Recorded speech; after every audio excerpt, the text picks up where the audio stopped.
Hello, welcome to the Lunatic Fringe, your guide to the moon phases and how they affect you based on your rising sign.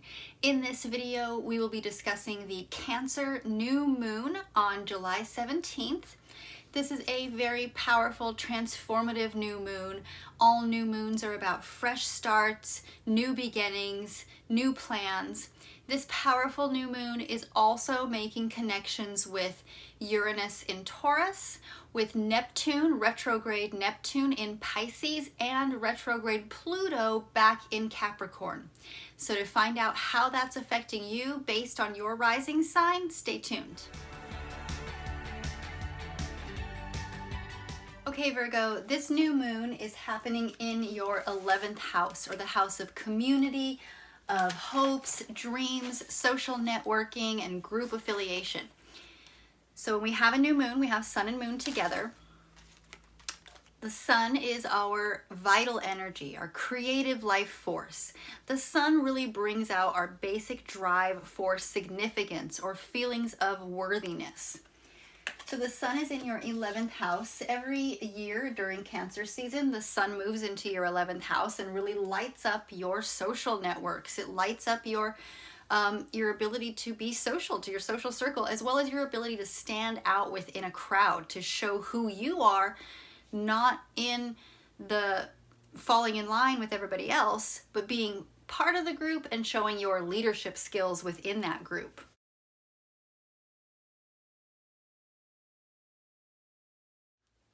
So when we have the moon is the high priestess. This is the energy of intuition, inner wisdom, spirituality, and the moon really brings out our desire to belong or to feel needed.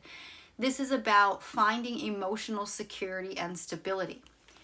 So the moon's also in your 11th house, and this is a combined energy of vital life energy, life force, and emotion, heavy emotion. So with this alignment here, the moon is the ruler of Cancer. So the moon and Cancer are harmonizing their energy. They're working together and amplifying, as well as the sun and moon together harmonizing and amplifying each other's energy. So there's a lot of emotion surrounding your networking, your social networking and friendship groups. This potent alignment of energy and emotions can really bring out self-expression and social connections. It's really highlighting that area of your life. The emphasis here is on nurturing and protective qualities, the qualities of Cancer, very nurturing and very protective. And these are amplifying your sense of belonging, your needing to belong. Here, it's the need to belong to your community or to belong to a group or an organization. This is really fostering this deep emotional bond with friends, with your group networks, with your social networks. The emotion is all about how you can make this connection deeper in order to get a sense of self-security.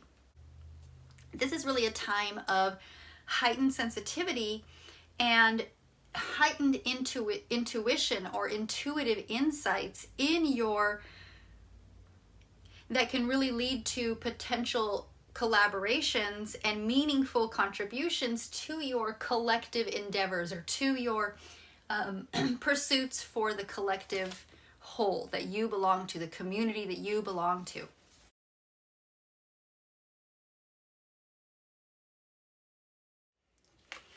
Next we have Uranus. Uranus is the Fool. This is the energy of spontaneity, of unexpected changes, of upheavals, as well as naivete and taking a leap of faith.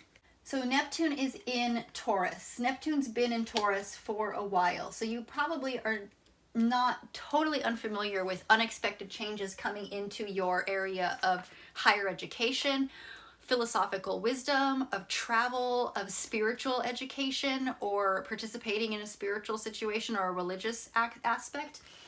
So the 60-degree angle between Uranus in your 9th house in Taurus and the new moon in your 11th house in Cancer is opening up opportunities. This is really bringing some of that unpredictability and innovation in expanding your beliefs, your philosophy, and your spiritual pursuits.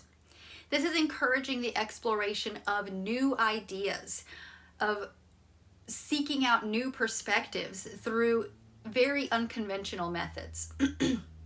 Anything that seems completely off the wall is probably appropriate at this moment.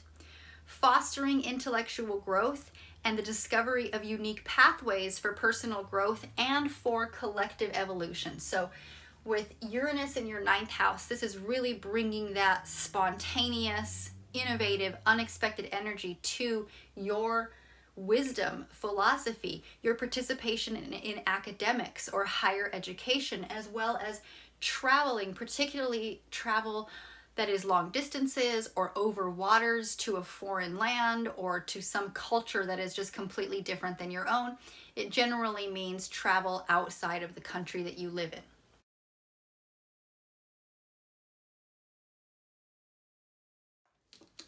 Next up, we have Neptune. Neptune is the Hanged Man. This is the energy of surrendering, of letting go, and of deep spiritual growth.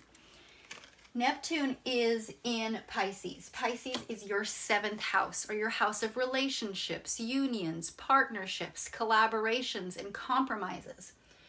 Neptune is at home in Pisces because Neptune's the ruler of Pisces. So there's a double whammy of dreamy Piscean Neptunian energy here in your area of relationships and collaborations.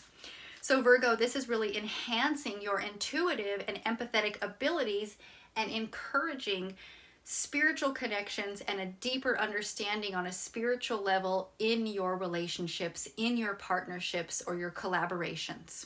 Neptune is 120 degrees away from your house of community, of friendships and social circles. So this 120 degree aspect is opening up luck, bringing luck to this equation.